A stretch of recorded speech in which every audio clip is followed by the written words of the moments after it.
darurat bencana dalam undang-undang kita selain daripada yang 3 tadi. Perdana Menteri sebagai ketua eksekutif tidak akan menasihatkan yang di-Pertuan Agong di bawah perkara 40 untuk mengisytiharkan darurat, dan saya yakin kerajaan sekarang tidak akan lari dari tanggungjawab.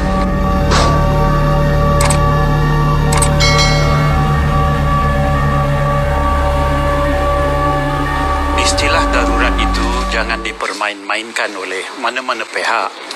Sebabnya ialah darurat besar itu merupakan isu kenegaraan yang amat luas, dan risiko serta beban tugasnya yang terlibat menyeluruh dan tidak boleh dianggap sebagai sebahagian daripada perkara pentadbiran biasa. Harus kita tumpukan kepada pernyataan undang-undangnya di bawah perkara 150 Perlembagaan Persekutuan Malaysia. Di situ yang diistilahkan sebagai darurat besar ataupun grave emergency.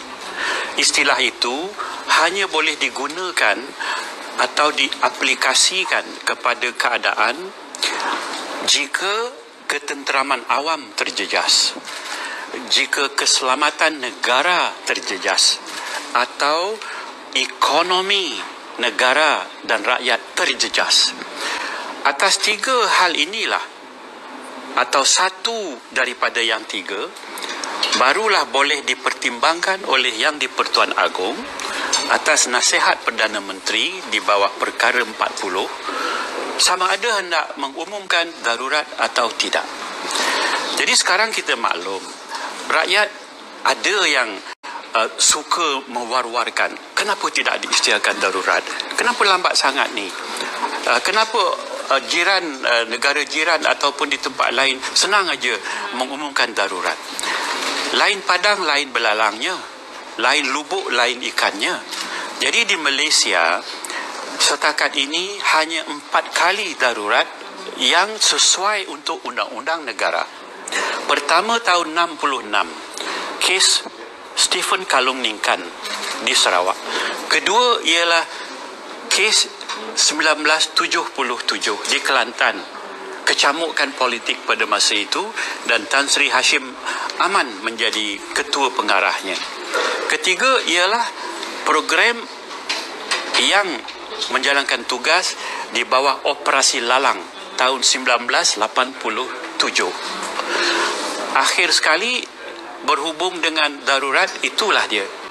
Dan sekarang tidak ada yang timbul berhubung dengan keselamatan. Tidak ada yang berkaitan dengan ketenteraman awam terjejas. Tidak juga berkaitan dengan keseriusan ekonomi negara ataupun kelompok. Dengan itu memang benarlah Perdana Menteri tidak mengusurkan supaya darurat diumum. Dan sekiranya diumum, ia satu perkara yang amat serius. Pertamanya, laluan rakyat terhad. Tidak boleh mengadakan kerja-kerja harian yang seperti biasa. Kerja-kerja profesion, pengajaran di sekolah, semuanya terjejas sebab dikawal oleh undang-undang darurat. Tentu sekali Perdana Menteri tidak mahu hal ini berlaku begitu. Jadi apakah ada sebenarnya darurat bencana, istilah darurat bencana itu yang sering diperkatakan oleh orang ramai, terutama di media-media sosial, tentang istilah darurat bencana? Tidak ada darurat bencana dalam undang-undang kita selain daripada yang 3 tadi, iaitu darurat besar. Darurat yang harus diumum selepas terjejasnya keselamatan, atau terjejasnya ketenteraman awam, atau terjejasnya ekonomi negara. Jadi kalau tidak memuaskan dari skop itu, tidak boleh diumumkan darurat. Walau bagaimanapun, boleh diumumkan oleh Yang di-Pertuan Agong tentang perlunya darurat diwujudkan sekiranya situasi itu memenuhi syarat darurat besar. Tapi ini tidak. Oleh itu kita harus bersabar. Dan baiklah Tan Sri, jika darurat itu diisytiharkan, apakah sebenarnya implikasi dia kepada negara, terutamanya kepada orang ramai? Jika darurat diisytihar, mesti bersedia.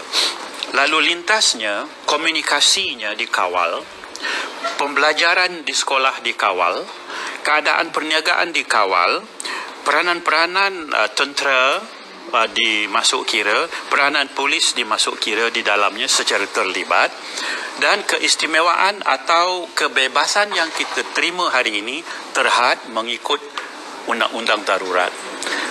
Dan rakyat tidak tahu bahawa kuasa-kuasa itu sebenarnya akan menjejaskan pencarian mereka. Mereka tidak boleh noreh sekiranya tak hujan.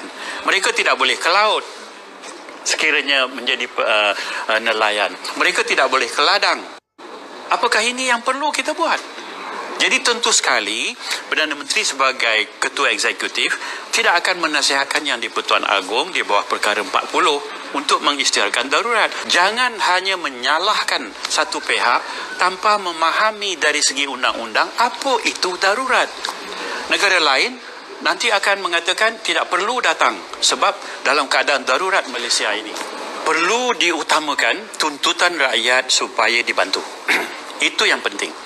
Pelajaran anak-anak kita dapat perhatian, bantuan keuangan, bantuan barangan, material mesti difikirkan. Dan saya yakin kerajaan sekarang tidak akan lari dari tanggungjawab.